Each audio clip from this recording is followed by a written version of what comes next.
This video is brought to you by ustadhymahmoud. In this video, we're going to be speaking about part 4 of Ali ibn Abi Talib's story. Now, let's talk more about the ruling style, how he ruled. So, it has been suggested that by virtue of his kinship with Muhammad and his profound knowledge of Islam's roots, Ali laid claim to the religious authority to interpret the Quran and the Sunnah to meet the needs of rapidly changing caliphate.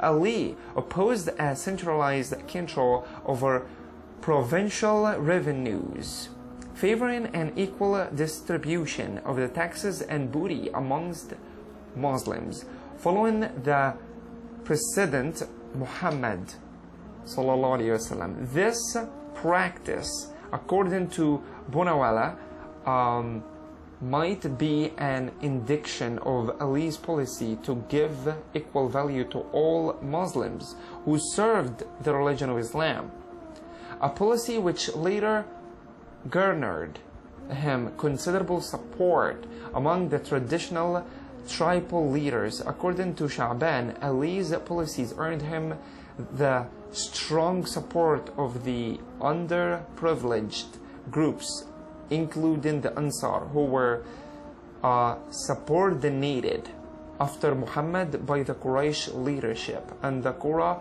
of the Quranic reciters who sought pious Islamic leadership. The successful formation of this diverse qualitation is attributed to Ali's charisma by Sha'ban. In a notable incident, it has been reported that Ali rejected the request by his brother Aqil for public funds and instead offered to pay Aqil from his personal estate.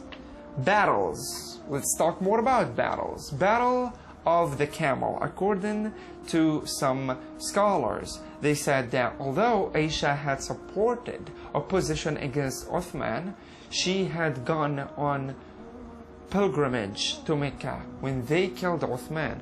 On her way back to Medina, when she learned about this, and especially on hearing that the new caliph was Ali, she returned to Mecca and engaged in an active propaganda against Ali. Battle of Sufyan, or basically Battle of Safin. Sorry to mispronounce this, but let's carry on. So, immediately after Battle of the Camel, Ali turned to the Levant, where Muawiyah was the governor. He was appointed during the reign of Omar and was established there during the time of Uthman. Ali wrote a letter to him, but he delayed responding, during which he prepared for battle with Ali. Muawiyah insisted on Levant autonomy under his rule and refused to pay homage to Ali on the pretext that his contingent had not participated in the election.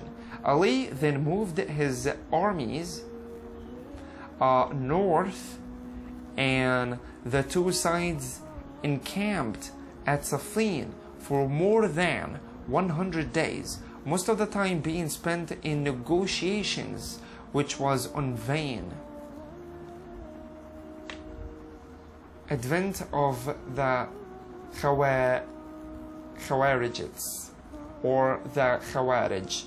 During the formation of the arbitration agreement, the coalition of Ali's supporters began to disintegrate. The issue of resorting to Sunnah must have been the most important reason for Qurra's opposition. They agreed to the agreement because it was an invitation to Quran and peace, but the terms in agreement had not been determined. There was no term according which Ali would no longer be considered the commander of the faithful. However, the expansion of the arbitrator's authority from the Quran to Sunnah, which was ambiguous,